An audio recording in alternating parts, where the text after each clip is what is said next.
Hi, folks, and welcome to White Collar Week. It's the isolation that destroys us. The solution is in community. Today on the podcast, we have Craig Stanland. Not only does Craig have a great TED Talk out there and a new book to be published next year, but he is one of the very first ministees that we had at Progressive Prison Ministries. It's hard to believe that he first contacted me in 2013 after he was charged with fraud. He's been a good friend and colleague ever since, and is a regular member of our online white-collar support group that meets on Monday evenings. Craig actually led the discussion on the very first episode of White Collar Week, where we had 16 of our support group members tell their stories. You can find a link to that episode in the show notes for this episode. So, we have Craig Stanland on White Collar Week. I hope you will join us. Hello, and welcome to White Collar Week, a podcast sponsored by Progressive Prison Ministries, the world's first ministry serving the white-collar justice community. I'm Jeff Grant, co-founder and your host. I served almost 14 months in a federal prison for a white-collar crime I committed when I was a lawyer, so I know that it's the isolation that kills us, and the solution is in community. So let's get started. Hi, folks, and welcome to White Collar Week. We have a very special guest on tonight, a long-term friend of mine already, Craig Stanland. Craig was one of my very first ministees. When he got into trouble back in 2013, he contacted me, and he actually came to my house, and we spent some real time together. And he has a fascinating story story of recovery and reentry that we're going to talk about. Craig has a TED Talk out there that is definitely a must-see, and he'll be talking about it, I'm sure. And he has a book coming out next year, too, that he just went through a crowdfunding program for, and it got fully funded. I think what Craig said, he's got 103% funding. So we're going to talk about all that and more. So, Craig, why don't you spend 5 minutes or so and give everyone your background, and then we'll get into conversation. Absolutely, Jeff. Thank you so much for having me on. And yeah, we did. We met in 2013. So I'll go back a year before that. I'll go back to 2012. In 2012, I had what many would say was it all. I had the beautiful, amazing wife. I owned several homes. I had the nice cars. I wore the best watches, ate at the best restaurants in Greenwich and Manhattan. I was living the life. The only problem was that my identity had become so inextricably tied to my things and my ability to buy those things that I didn't know who I was. And I worked in technology, and the technology that I was selling was becoming more and more of a commodity. So the margins on it were shrinking. So my paychecks were shrinking. So I've got this really bad equation of shrinking paychecks, but a desire and a need to keep my identity going, to fuel my identity, to fill that feeling of not being enough for my beautiful wife, not being worthy of her, of my job, of my success, of the homes, of anything, just that empty, hollow feeling. So that is on the rise. My paychecks are on the decrease, and an opportunity presented itself. I had started at this technology company all the way at the bottom. And because of that, I knew how every single component of the company and our partner company, how they worked. I knew the intricacies, I knew the ins and outs. And here I am looking for something to solve this problem. And I start seeing this pattern that I'm picking up on. And I start putting the pieces together. And I realize that I've got basically this treasure map that I feel like I'm the only one who knows how to get to the treasure.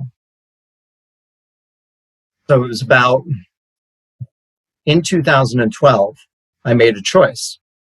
And that choice was to exploit this opportunity that I saw within our partner company's warranty policy for my financial gain. What's really interesting is when I did it, my crime, my fraud was a series of choices. And that first choice, all started with hitting the enter button, clicking the mouse button, and really just making that choice. And the first time I did it, My heart spoke up and it said, do not do this. This is not the way. And I ignored it. And I ignored that voice every single time I made that choice. My fraud went on for just about 10 months. I probably made in excess of 1,000 choices. And every single time I did that, every time I hit that enter button, every time I hit the mouse button, my heart told me not to do it. That all came to a screeching halt on October 1st, 2013.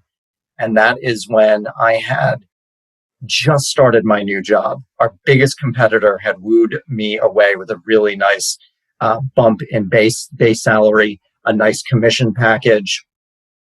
I was 2 weeks into this job. I take the elevator up to the 37th floor of Penn Plaza, right next to Madison Square Garden. I start unpacking my things for the day. I put my cell phone down. I see that I missed a call. There's a voicemail. So I pick it up and I listen to it, and it was the following. Mr. Stanland, this is Special Agent McTiernan with the FBI. We are at your residence and have a warrant for your arrest. You need to call us and come home immediately, or we will issue a warrant with the federal marshals. And that is the day that my life completely and utterly changed. And it was a few months after that where my neighbor, I still am so grateful to him. He had found out about me in the local paper, and he's a mutual friend of ours. And he's the one. Wayne Wright. We can call him out. We can give him a shout out. We can give him a shout out. Wayne Wright. I'm so grateful to him, to you, Wayne. If you hear this, I am so grateful that you took that leap and that you did that, because you knew what a difficult position my wife and I were in, and that Jeff could help. And that's Jeff. That's how we met, was because of Wayne. And I'm really so grateful for both of you, really. But that's a little backstory. That's how it all began. So, Craig, when I first met you and your wife, when you came, I guess we talked a couple of times on the phone, but you came to our house, and I remember walking around the backyard with you. We did some laps, and you were a mess. I mean, you were, I would say, of all the people I've worked with, you were pretty close to the worst shape. So I'm not pointing that out to for any reason other than to say how startling it is, the difference between you then and you now. And to see you self-possessed and be able to tell that story and take ownership, and to hear you on our white collar support group every Monday night, and you've become, a respected leader. You've become someone who people turn to and who call when we're not when we don't have our meeting, who call during the week. So how do you react to that? I mean, like how do you react to the fact that you're now a man of respect? How does that feel to you? It feels very humbling, honestly. It is something that I do not take for granted, something that I take extremely seriously, and something I'm very proud of, because you are right. When I came, I was an absolute mess. Back to what I was saying, that my heart was telling me not to. I knew what I was doing was wrong, and I just kept doing it. And I thought I could get away with it. And when that bottom fell out, I had no idea who the hell I was, loved my wife dearly, and I was afraid, I was so paranoid that I was going to lose her that I destroyed everything. And that's why I was just such an utter mess. To now be in a position to be able to hopefully help somebody who feels right now how I once felt, that is, again, very humbling, and something that I take really, really seriously. And I'm blown away that I can do that, and that I have the opportunity to do that. I'm really, I think you could probably hear it in my voice. It sets me back a little bit. It really is something that it's hard to even describe. And I appreciate you bringing that up and pointing that out. Well, it's so strange, because because I've met your family, right? It seemed to me that you had an ideal family in many ways. I mean, there was a little bit of divorce in there, but I've met both sides of your parents and your extended family. It seems tight. It seems like people who really love you and care about you. So where did the disconnect start, do you think? The disconnect, if I was to really go back, and I've tried, I've done so much of the inner work, and I really tried to find what I call, Genesis. What was the silver bullet, if you will, that started all of this? And I think that it's almost impossible to tell what that is. But I think it's a series of events of growing up. It was coming home with a 97 on a test and my father saying, "What's wrong with you? Why did you miss those 3 points? Why didn't you get 100? So now, a 97, which is a phenomenal score, is not good enough. Yeah.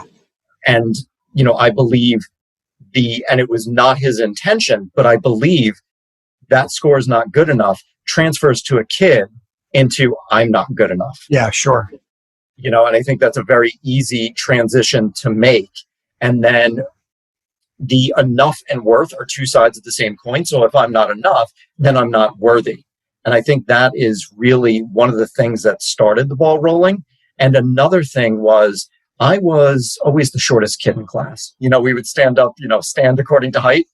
I didn't have to think about it. I knew exactly where to go. It wasn't really a contest. There was maybe one other kid, but I knew that I was always at the end. I same for me, but I was at the other end. Right, exactly. Yeah, so it makes life easy in that regard. But I've got the shortest kid. I was one of the brighter kids in class, which when you're young is not really something that helps you. I had the bowl haircut. I had glasses. All of this to say that I was bullied, quite a bit. Yeah, and it was. There were times where there was a kid who would throw my jacket in the garbage on a daily basis. Mm. And, the guy could absolutely kick the crap out of me. So there was nothing that I could do about it. Yeah. And I think that bullying, and I don't ever want to point fingers or blame, but I think these are some components that led towards the not enough, not worthy. Now, all of a sudden, we fast forward and I'm making hundreds of thousands of dollars a year. And I can go out and I can buy a $12,000 Panerai. Well, now I'm somebody. And I think that was such a huge part of it is, here I was a nobody getting my jacket thrown in the garbage. And now I'm driving a nice BMW convertible. I'm a VIP at some of the best restaurants in Greenwich. When I come in, it's hugs and kisses all around and the best table and, all these things. So I'm somebody, and that's the identity that I grew into. And it was really, I think it was just making up for a lot of that crap from childhood. I know how you feel because I was a VIP at the diner in Greenwich. So it was. Yeah, I love that diner. That diner was great. It's a great diner. So, the reason I asked was not because I thought that in any way you were going to not accept 100% responsibility for your behavior, because I know you and I've also seen you speak. But some of the people who are going to listen to this undoubtedly are going to be kind of in that transition period, or maybe there's a cautionary tale here where at least we can reach out to some people and say, listen, just because you're feeling a certain way about yourself, you're feeling the mad rush of making some money early on, doesn't mean that you have to make bad choices from there. And I think it's important to point that out because you're a powerful example for a lot of people. Thank you. And I think that is, to anybody who is in that spot, is just to, this is what I'm about to say is something that helped me get through prison. And it is, everything is temporary. And I believe that applies to the good and the bad. And I think for being in a wickedly successful position, anything can happen and the bottom can fall out at any time. So I think it's just taking that step back, being grateful for what you have, and just taking a breath and realizing that it can all go away, not from anything that you do, but there are, somebody at Google wakes up and has an itch to scratch in your field, and they either want to buy your company out, make your job obsolete, so, things out of your control in that nature. Yeah. So it's just having that gratitude in advance for what you have, but knowing that it's not who you are. And I think that is one of the key elements, is that we are not our success, nor are we our failures. And I think that's such a huge thing to remember. And particularly on the successful side, driving a Ferrari, driving a Porsche, whatever it may be, you are not your Ferrari and you are not your Porsche. But it's so hard not to get those two mixed up. Yeah, especially when as you get caught up in the more of everything, in the need to have more in order to prove yourself. There's never enough. There's never enough. I think it's, so when I first started making some money, and I'm guessing a lot of people can relate to this, what's one of the first milestones? It's $100,000. When you're first starting making out, you want to hit that 6 figures. When I hit 6 figures, I'm going to be somebody and I'm going to be happy. Hit the 6 figures. It feels great for what? 5 seconds? Maybe. You made it right. Maybe I'm stretching it. Then it's, then you round up, maybe it's 150, then it's 200, then it's 250, then it's, let's get to $500,000. And every single step is, when I do this, then I'm going to be happy. Exactly. And it's the line from my TED Talk, I was trying to fill a broken glass, but I was too blind to see that I never could. Mm-hmm. It's just an impossibility. And another analogy I like to use is running on a treadmill, trying to catch the horizon. Wow. Never going to happen. Yeah, never going to happen. So now you're being prosecuted, and you don't know if you're going to go to jail or not, as I recall. I think that it wasn't clear. And where was it? New Haven Courthouse? Is that where it was? It was New Haven, correct? Yeah. I was at your sentencing, right? You were, yeah. You were. And I remember the commentary about the restaurants and about the wine, and it didn't seem like things were going to go well once you were kind of cast as someone who was spending money that you had obtained illegally on huge dinners and on big wine bills and things like that. And then you were standing there in the courthouse. And why don't you just kind of explain what happened? Man, that is, I will. When they brought out the FBI subpoenaed the restaurants that I used to go to, and you were there, they literally broke down. Mr. Stanland had the spaghetti bolognese, the polpo, ordered a bottle of Purple Angel wine.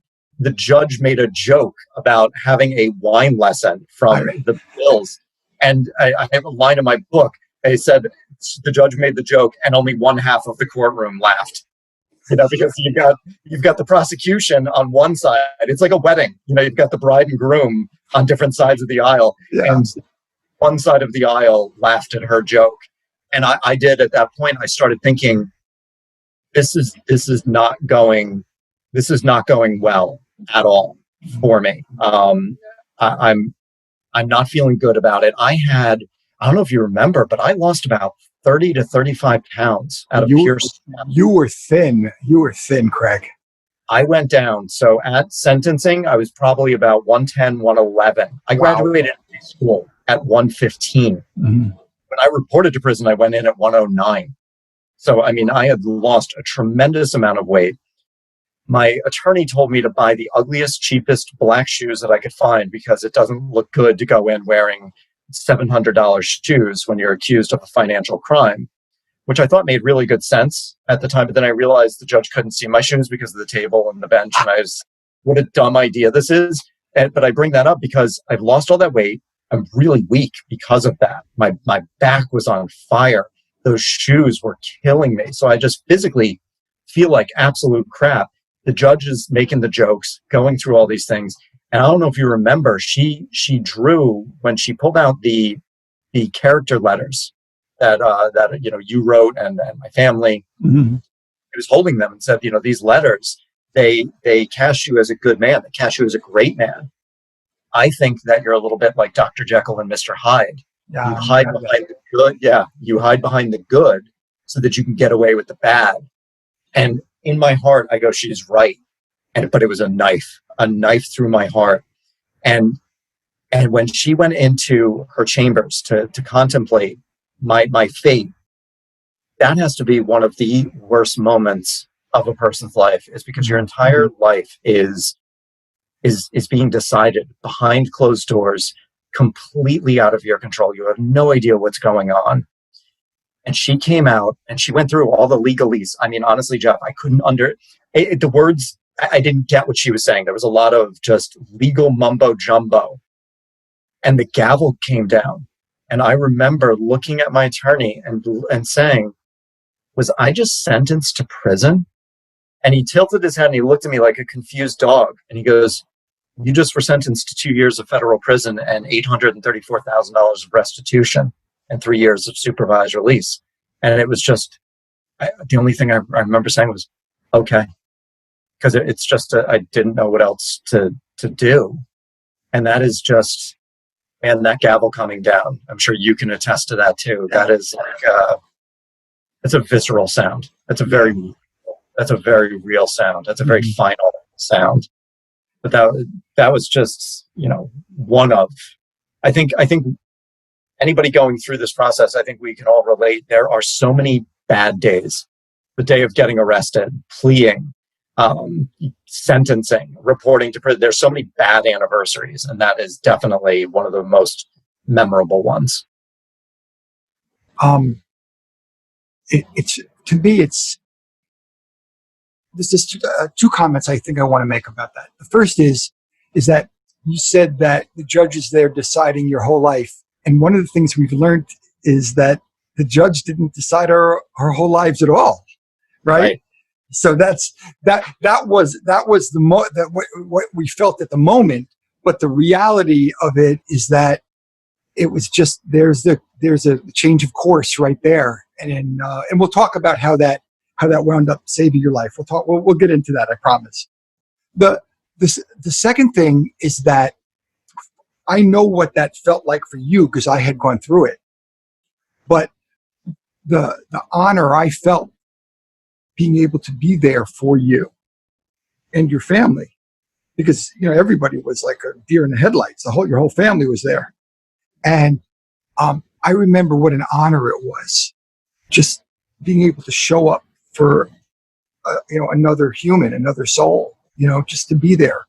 And there was nothing I could do. It was just my presence, just to be there. And we've learned that how important that is. That it was one of the early signs I was learning about community, about how important it is. And I can't stop your sense of isolation in that moment, but I can show up. And what a gift that was. So thank you for that. Thank you, because it was a gift to me. Obviously, we spoke at sentencing, but I honestly believe if for some reason we didn't speak, but I just saw you, that alone takes a bit of that isolation away. And even if for some crazy reason I couldn't speak to any of my family, just knowing that you and them were behind me, that makes it just helps. Even if we hadn't spoken a word, the sense of community, to have people literally and figuratively behind you. It's just it's true. So important, the community is key. So and the courts are reopening now. So some of our group members they're going to be sentenced live again. And they're asking us to show up. And of course we want to be there, so everybody's gauging whether COVID is going to be a problem or not a problem, depending upon your personal situation. And I think it's important. I think it's just important. Regardless of what the outcome is, because we have no control over that. But just to know that you have somebody in your corner, is so important, because it really is. It's even if you're surrounded by people, it's still the isolation. It still feels like the spotlight of the world is on you, particularly distancing. It may sound silly to somebody who's not gone through, but that's what it feels like. Mm-hmm. So, you're going to have to report to prison probably 2 months thereafter, and you were designated to Otisville, right? And and with your ex-wife, you were running an antique business. Where were you living? Williamsburg? So we still lived in Greenpoint. Greenpoint. No, it was So we were living in Stamford, Connecticut, and we were commuting down to her studio in Greenpoint in Brooklyn. And so we had 2 months it had started really well, but now all of a sudden we've got this thing. We've got to get this business off the ground and running, because my income is gone and I'm going to be going for 2 years. So we have 2 months to get this business up and running and a success in 2 months. And it was just, trying to take care of 2 years worth of stuff in 2 months is just so many balls in the air, so many things left unsaid, undone. You just do the best you can. It's just pure frantic at that point. So tell me about reporting to Otisville. How did that happen? Who drove you up there? What was that like? That's another one of those anniversaries. And I actually just had that. It was August 13th is when I reported to prison. My father and my stepmother picked my wife and I up at our condo in Connecticut. So my wife and I, we woke up, shared some nice words. I said goodbye to our cat and dog, which was just, that alone was heartbreaking. Our dog, a couple of weeks prior, it was 16-pound Westie, and they found a tumor the size of a grapefruit in her. So she was given a very short amount of time to live. So as I was holding her and hugging her and crying and saying goodbye, I pretty much was guaranteed that was the last time I was ever going to see. Walking out of the house, I knew the government had a lien on it and that I couldn't afford it. I believed that I would never see our home ever again. Yeah.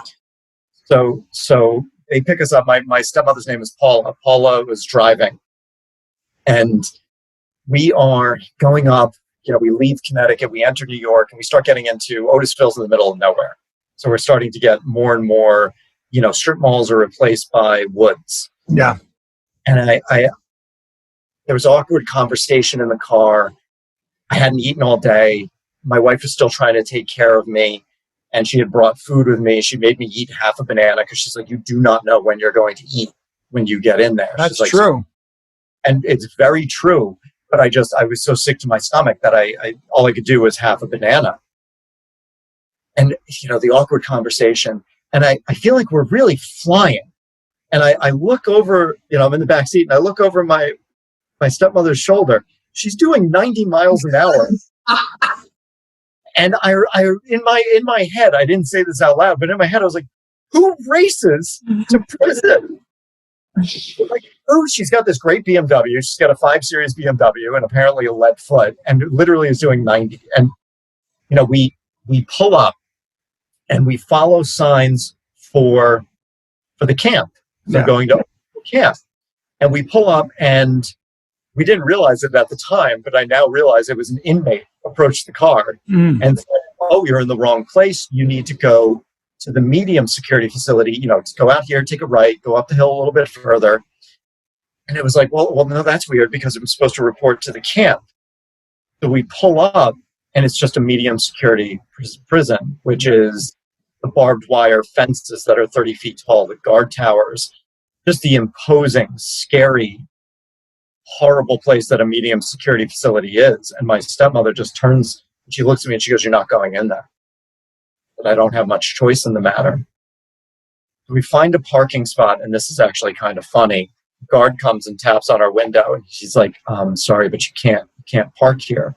And my father is, well, we're dropping off my son. He's reporting to the camp. And he goes, no, I understand that. You're parked in the warden's spot. So we had to move. I said goodbye to my father and Paul out in the parking lot, and Kyle and I made the long walk into. Yeah. It's just very much like it's just a very cold lobby with the linoleum floors and the fluorescent lights, and the guards behind, basically sitting in a fishbowl, and it was like checking into a weird hotel. Stanland, Craig, okay, have a seat. We'll be right with you. And Kyle and I, we sat, we held hands, and we were crying. And they came out and they said, Stanland, Craig, say your goodbyes. Time to go. And we embraced and we kissed. And I never forget, I watched as she walked out the front door, and I walked in the other door. Yeah. And I knew, Jeff, at that moment. I was like, we are walking into completely different lives. Yeah. Through those doors that we're walking through. And that was just, and it was just so difficult. Yeah. And then it kind of went downhill from there. It just getting led through the catacombs of a medium security prison. Yeah. It was like being a ship in the Panama Canal, because it would go to one door. And another funny thing, I remember we got to the first door, the guard, he reaches over and he goes, prisoner move, unlock A1. And I looked around and I was like, oh, I wonder where the prisoner is. Oh, it's me. Damn. Okay. That, just reality kicking in. And we go through all the catacombs, and we just go to a holding cell, and the guard didn't say anything. The CO didn't say anything. He opened it, and I just knew that I had to enter. Second I crossed that threshold, he just slammed that door behind me.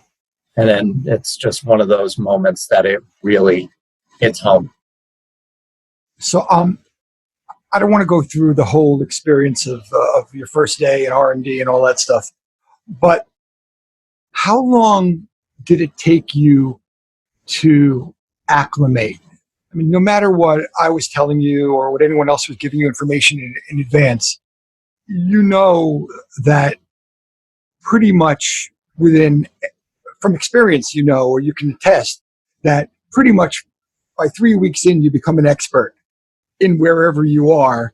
And all of that mental anguish, all that terror about what to do and how to do it, and will I get thrown in the hole, and all of that stuff. 3 weeks later, you're like an expert, and people have taken you under their wing, and you're in your case, you were probably playing softball or whatever you were doing. But actually, I know that. But is it accurate that it took maybe 2-3 weeks, maybe 4 weeks for you to become fully aware of what you needed to do and how you needed to do it in prison, and all of the concern was really just not worthwhile? What a great way of saying it. And as soon as you were saying that, 2 weeks popped into mind. It was actually, I would say it was 2 weeks where I felt really, really comfortable. And I will just briefly go back to that first day when I was checking in, when we pulled up and they told us we had to go to the medium facility. I looked at the sidewalk, and there was this guy that was 6'3", 270 of solid muscle. And he is petting a cat on the sidewalk, and the cat has her belly exposed to him, which means if a cat exposes its belly to you, it means it trusts you. Yeah. So here's this massive guy, and I can actually hear him through the car, and he's talking like a child. He's putting on the cute little voice. He's like, "Who's my little baby? Who's my?" And the second I saw that, I said, "Oh wow, okay." That alone made me feel safe. Yeah. If that cat feels safe enough to be here, then I feel safe. And that immediately made me feel good. And 2 weeks in, I felt comfortable. I had my rhythm down. I knew where to go, when to go, the counts, things like that. And people do take you under their wing. It is actually can be a very nice environment, actually, because I think people know when you're coming in what you're experiencing. and there's a bit of empathy. I was given a mentor when I came in, and he definitely helped me so much. Well, there's a community in there. People don't really know what it's like in a prison. I mean, you were in a camp. I was in a low. But people don't really know that in some ways, this is the first sense of family or community that people have had in a long, long time after being isolated or being so scared. And it's really not in there what people think, what you see on TV or on Oz or Prison Break or whatever. I mean, pretty much it's boring, right? It's so boring. Did you guys have the saying, it is days are slow, weeks are fast? Yeah. The days took forever to go by, but then all of a sudden it's Friday. Just like now. Yeah, exactly. Just like in COVID, right? Yeah, exactly. What a great parallel, actually. Right. So how long is it before Kyla lets you know that it's over between the two of you? It was about 4 months. She let me know on December 22nd. She was visiting for the holidays. She didn't want to actually tell me. She didn't want to do it before Christmas. But I knew something was wrong. And I think that she had made her mind up anyway, but I think I'd manifested it in a sense. It was just the sword of Damocles hanging over my head. Mm-hmm. I saw something in her eyes, and I pushed and pushed and pushed until she just said, "I'm leaving you." And that's really when things started to get really bad for me. So why don't you describe the lowest moment that you had and how you got there? Because I know that it got very dark for you. It got very, very dark, and it was bad before she told me that. And I'll tell you a brief story of something that added to how bad it was. When I had gotten there and I realized that I was safe, I was probably in for about 2 months. I was sitting at one of the picnic tables, and rap music's playing from the gym. Guys are playing handball, and I just kind of get into this daze. And I'll tell you, it was like a direct message from the universe, like a direct download. It was one of the most crystal clear, beautiful moments of my life where I understood what's important. And that's love, family, friends, connection, gratitude, joy, all these things that come from within that don't cost a cent. And I understood it, and not a religious guy whatsoever, but I guess in our worst moments, we all tend to look to somebody. And I'll never forget, I looked up and I said, "Thank you, thank you, thank you. I won't F it up this time." And then I hear the rap music again, and I hear the handball hitting the wall, and it snaps me back out of it. And I realize I'm in prison. And I had already started a little bit of the suicide ideation. And I said, I just was given the secret to life, and I'm going to die before I have a chance to actually live it.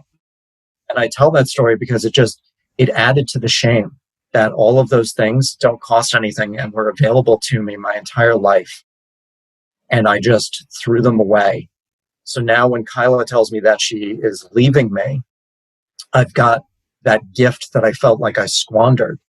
And I think that the greatest gift of being alive and being a human on this planet is to love and to be loved.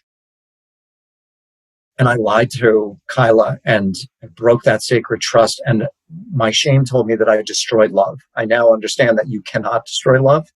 But at that time, I believed I destroyed the greatest gift that we have of being alive. So add that to the download that I got from the universe. Add that to the fact that I ignored the voice that told me not to do it thousands of times, where that voice, it disappeared and I could feel my heart close off and clench up, and it was done. And I had started meditating in prison. I always wanted to. I always made the excuse I didn't have time. Busy corporate guy, I don't have time for that BS, Prison, we all know you've got plenty of time. That's for sure. That's for sure. That's for sure. So I start meditating, and it's going well for a while. And then there's a saying called the monkey mind, and the monkey presents pictures and images to us, and until that one image that really sticks and grabs a hold, and we start, ruminating and thinking about it. But the monkey showed me what my own suicide would look like. And it was so vivid and so real. I was in one of the basements of one of the homes that I owned, and I walk in and I sit on this chair, and I don't know where this pistol was hidden, but I pull out a pistol and I put it in my mouth. And Jeff, I tell you, I can still, telling you the story right now. Oh, in this vision, I was also wearing a black hood over my head. Don't really know why the monkey did that, but part of me thinks that it was pure shame, that I just couldn't even look at myself, even in this vision. Yeah. To this day, when I put that pistol in my mouth, I can feel the cold steel of the barrel, and I can taste that linen. And I don't take long to pull the trigger, and I can feel the bullet go through my brain, through the back of my skull. And I'm picturing this as a third party watching this scene play out. So the monkey, it played that vision, once or twice, right? And I would wave it off, and it started playing it again and again and again. And it played that vision, what felt like every second of every day, for 4 months straight. And it got to the point when I was going to sleep where I cried twice in prison, but nobody ever knew, because I was like, I'm not going to be that guy. When I thought that our dog was dying, when I got the phone call that dog was dying, and when Kyla told me that she was leaving me. But I would hold the tears in every single night, and I would pray and say, please kill me in my sleep. Please kill me in my sleep. Please make it stop. I can't take this anymore. It was driving me insane. And every single morning I was crushed when I would wake up and see the light of a new day. Yeah. That's when I started planning on how I was going to kill myself. And that was my bottom. One thing I've never told you is that a lot of people talk to me about their feelings of suicidal ideations. I mean, if it turns out to be something present, I'm a mandated reporter. We'll call the police, or we'll get them help if they need help right away. But usually it's not that. Usually it's more of a conversation, and they tell me that they've been feeling suicidal, and then I'll say to them, so how much time have you spent on Google looking up ways to kill yourself? And they stop dead in their tracks. I say, yeah, I did that too. That's what people do. They Google it.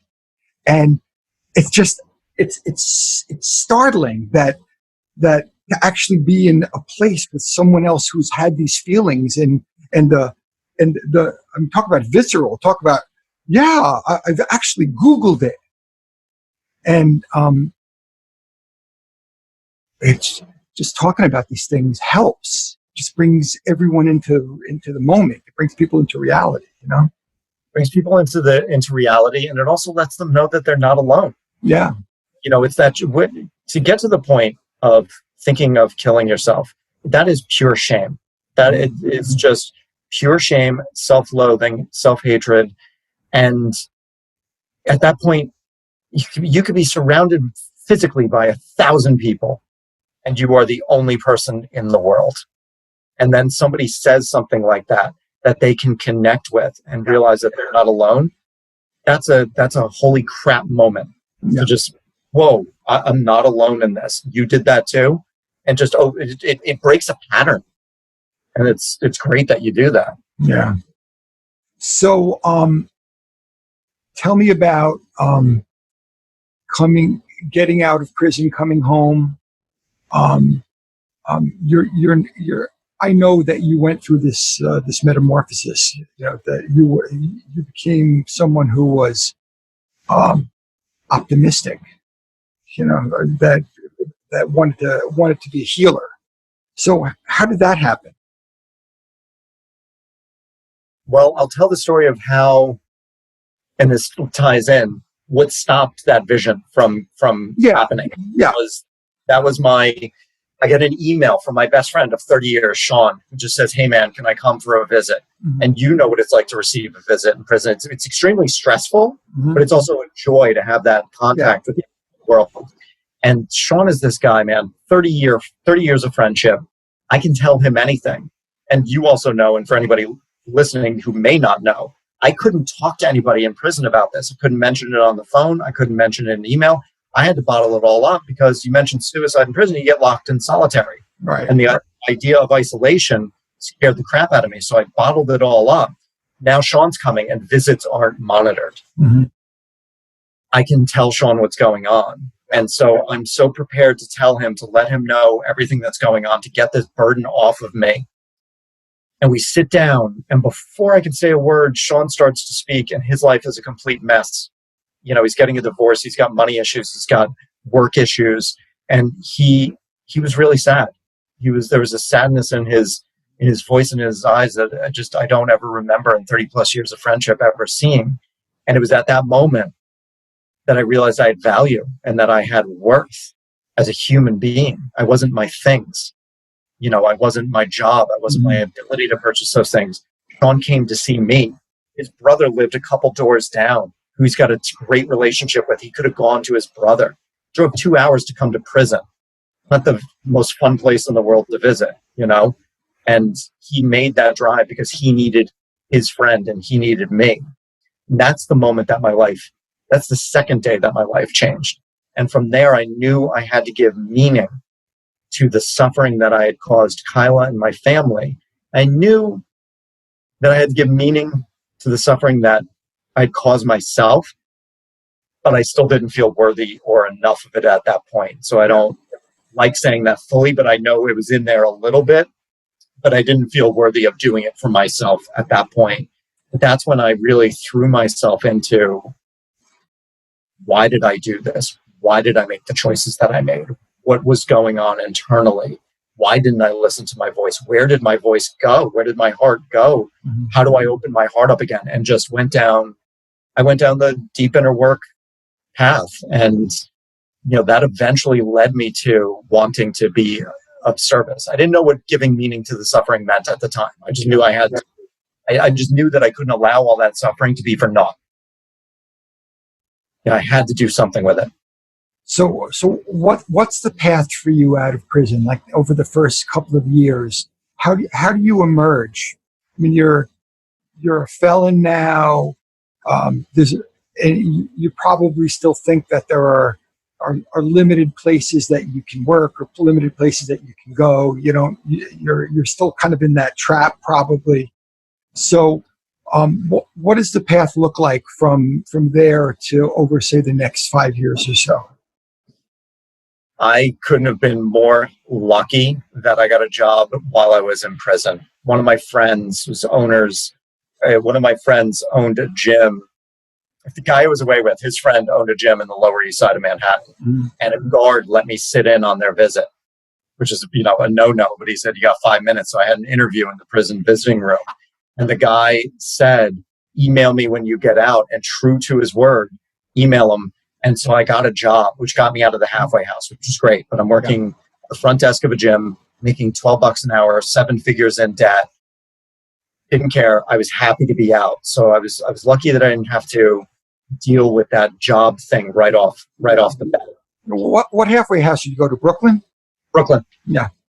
Yeah. I was in the Brooklyn halfway house. Mm-hmm. And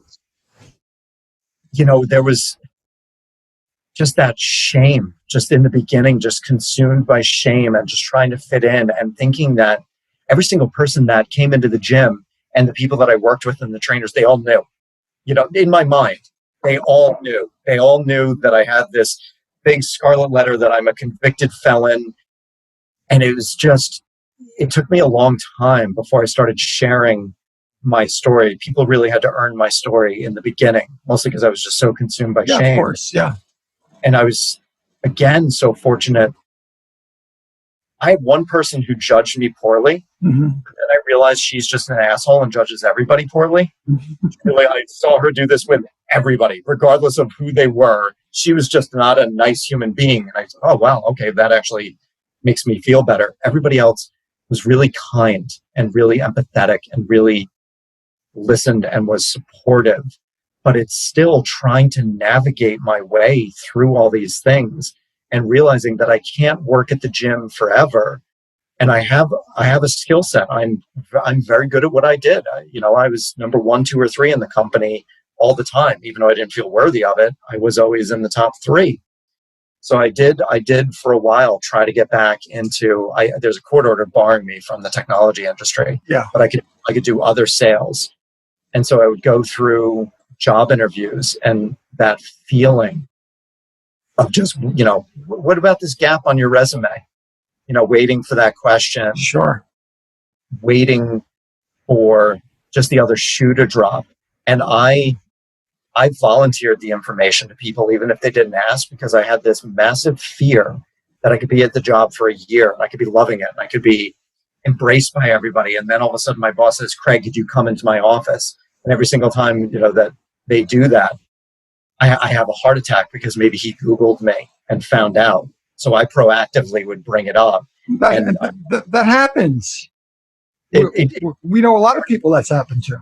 Yeah, it's a very real thing. And I didn't want to do that. And part of my rebuilding and part of who I wanted to become, and my values is integrity. Mm-hmm. And it was, I've got to tell these people, everything right off the bat. And, I'm sure a lot of people have also heard this. Well, I don't have a problem with it, but let me check with HR. HR says, no, right off the bat. And, I was trying larger corporations at first. And I said, let me try startups. Yeah. Startups would be a little bit looser and, whatever. And I went through four interviews at this one startup, pretty cool company. And I think it was going really well that they brought me back 4 times. Yeah. And I ended up telling them on the 4th interview, and they actually looked really disappointed. And they said, we would have never known. And I think that is what, precluded me from getting that job. And I realized I'm going to be staying at the gym for a while, and I said, I had to accept that. And I made the best of it. And I started making more money at the gym because the owner saw that I was an asset. I eventually got promoted to the general manager to make a livable salary to live, in Brooklyn and to live a decent lifestyle. But in the beginning, man, it's tough. It's a transition. It's a journey. Don't you have to be a billionaire to live in Brooklyn these days? Maybe it's a different Brooklyn. I don't understand. I am so lucky with where I live. I am so fortunate with where I live. It's unbelievable. It's when I tell people the rent that I pay, they look at me and they go, "What?" So, thankfully, I do not have to be a billionaire to live in my apartment. So one of the things that's striking that I would know, because I know you so long, is that you've become a very good speaker. You've become self-possessed. You don't wander. You're very intentional. You know what you're going to say, and you stay on it. Incredibly, there's no ums or kindas and so. How did you become such a good speaker? There is your TED Talk that we will refer people to, but how is it that you became such a good speaker, and how did I develop the art of asking you questions that I already know the answer to? When after Sean's visit and I started rebuilding my life in prison, I examined the fact that I made fear-based choices that landed me in prison. My intuition told me that I needed to write down all of my fears and I needed to execute them one by one. My number one fear, public speaking. Mm-hmm. It was so easy and obvious to point that out. And I made a commitment to execute that fear. I get out of prison. I'm in the halfway house, got access to the computers, and I Google public speaking courses, classes, trying different things. And it keeps leading me to Toastmasters. And for some reason, I don't like that answer. I refuse to accept this answer of Toastmasters. I don't know why. Well, actually, no, I'm not going to BS. I know why. That was fear. That was my own fear kicking in, going, wait, he's really going to try to execute this fear. Let's hold him back and say, not the place for us. But I committed to doing it. And I went to that first Toastmasters meeting, and I committed to speak at that first meeting. I went up when they asked for a volunteer, spoke for a whopping 26 seconds.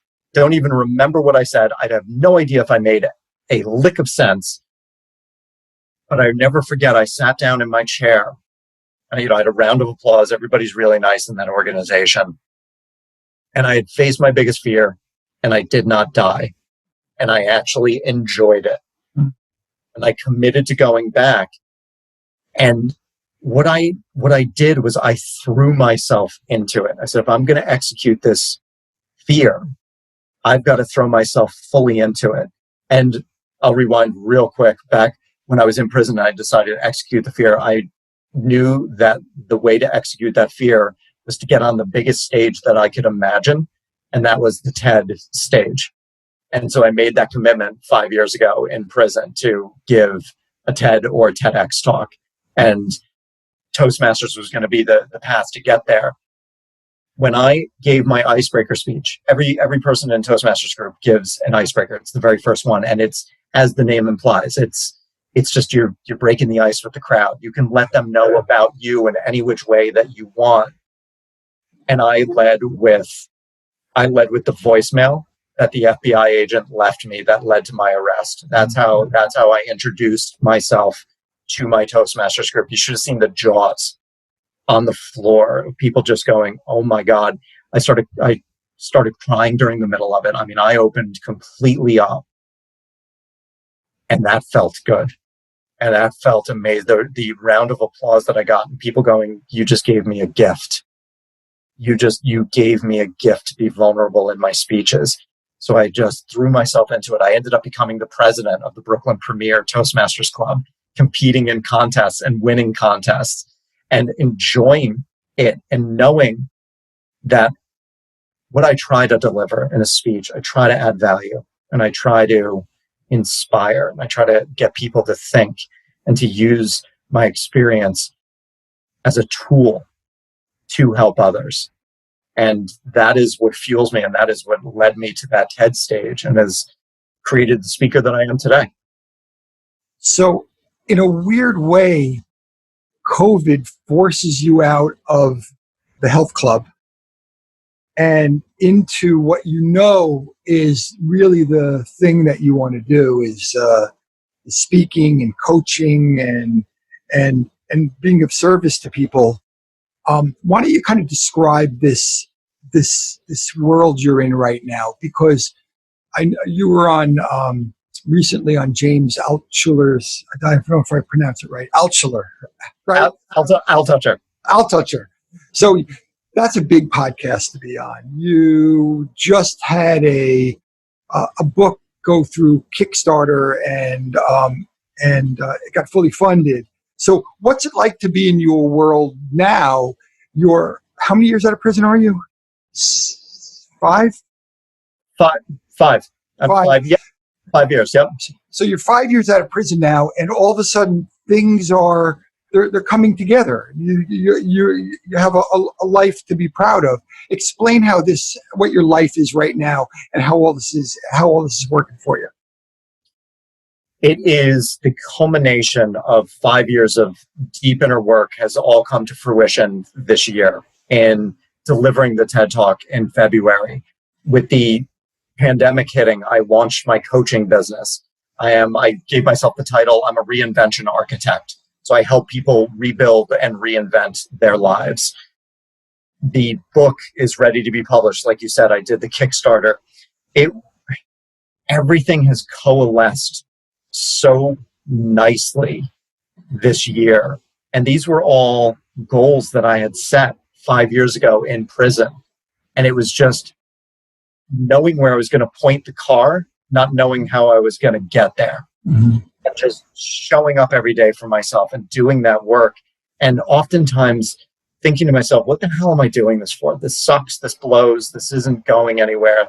This is stupid. I was dating a girl when I got right out of prison. She was like, I don't know why you're doing all this stuff. Why don't you just start a business right now? you're smart enough to start a business. And I said, it doesn't feel right.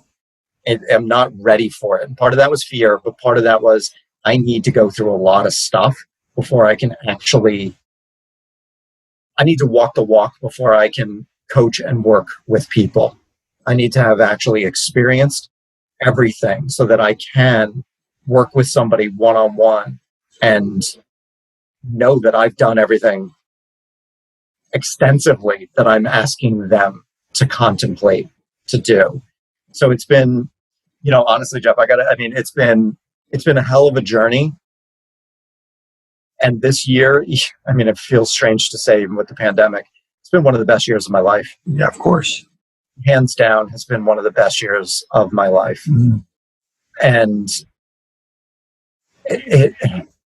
to think that I was begging to die, that I was wishing that something would kill me in my sleep, and to be where I am now, where I would not change a thing, where I wouldn't go back and change a thing.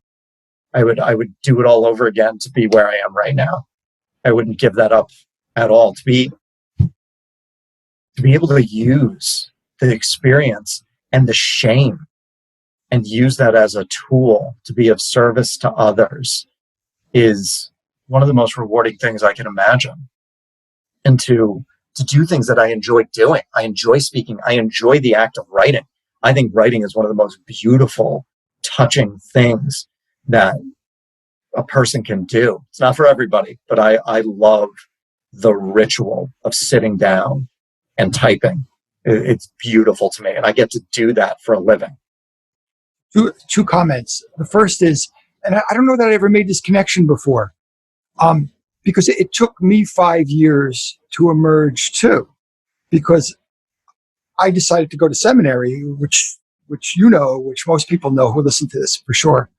But I graduated in 2012, and that was 5 years, almost to the month. And it was the same thing, really. What I didn't want to do was I didn't want to have to be in survival mode.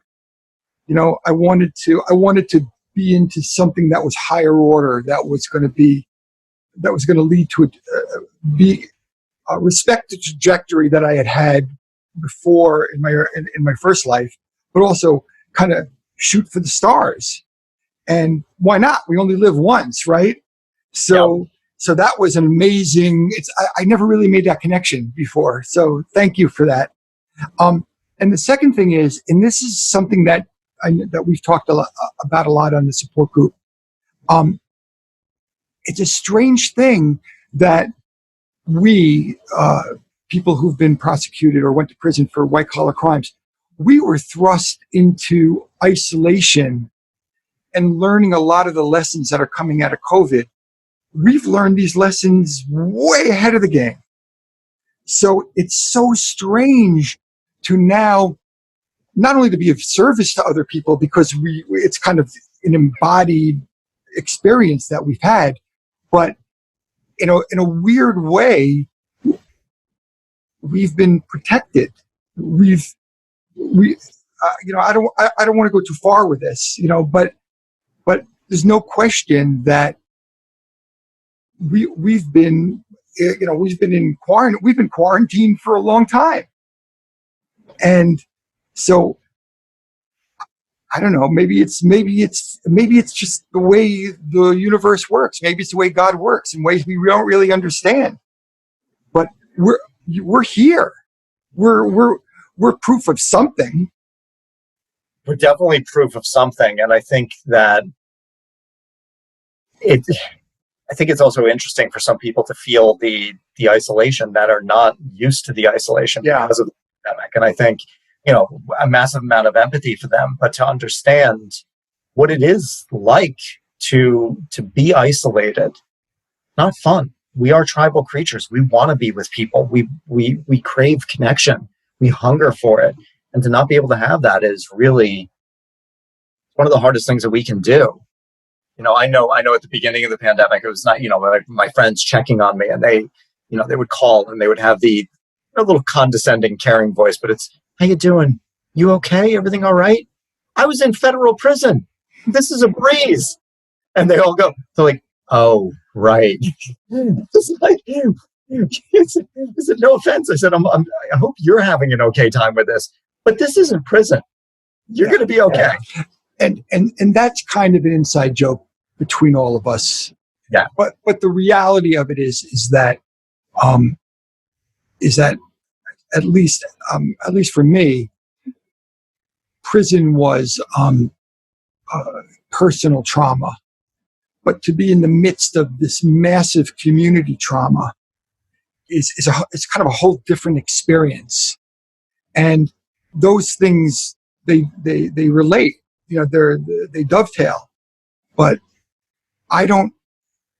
That's why I work with people, because I don't really have a clue on a systems level what this is all about. I mean, my experience in the thing I can offer people or families is the things I've learned from this deeply, deeply personal place. And the whole pandemic and the social unrest, it's just way too big. It's way above my pay grade. Way above mine as well. I mean, it's a global trauma. Yeah. It really is a global trauma that is not just, it's just not the virus itself. It's going to be the economic fallout and everything else we have yet to see where all that's actually going to go. So Craig, we're in closing now. So what I'm going to give you is an opportunity to talk about what is the takeaway or a couple of takeaways you'd like people to remember this podcast about, and then give us all your contact information and how to find the TED Talk and how to find your website and all of that. So what takeaways do you have for us? I would start with, and I've said this on the call, but it's something that is very dear to my heart, and it is, your past cannot define you without your consent. Mm. And it is something that comes up on the calls, and something that is extremely difficult to deal with is our identity and the loss of identity that anybody who's gone through the system has experienced. And when we are trying to rebuild and reinvent and come out into the world and trying to figure out our place, it's very easy for society to label us and to say federally convicted felon. And while that is in fact a true statement, it is not who we are by any stretch. To the same point where, sons and daughters and nieces and nephews and uncles, and I'm a short guy. There's a lot of other things that are included in that. We get to choose our identity, and we get to choose what we allow in. And anyone who wants to judge us poorly, I know for a fact that that person who judges another in that way is judging themselves. There's something within us that is triggering something within them, and is merely a reflection on their own perception of themselves, because we are so much more than just a felon. And I think that is one of the most important things that I would like to drive home. And in conjunction with that is the reason that a lot of us, I have, and I no longer, and I know some people still struggle with this, buy into that label. And the weight of our story is shame. And shame is an insidious disease that will eat us from the inside out unless we do something about it. We have to take responsibility for it. There's nobody else that will. And we do that by having a community and by sharing our stories, because shame wants to be alone. It wants to be in the dark. It wants us to think that we're alone.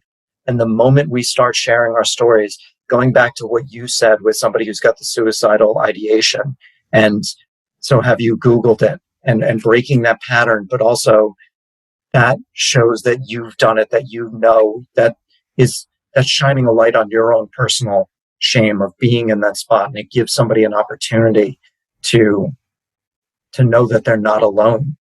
So we just have to continue to share our stories, to own our stories, because if our stories, if we're owned by our stories own our lives.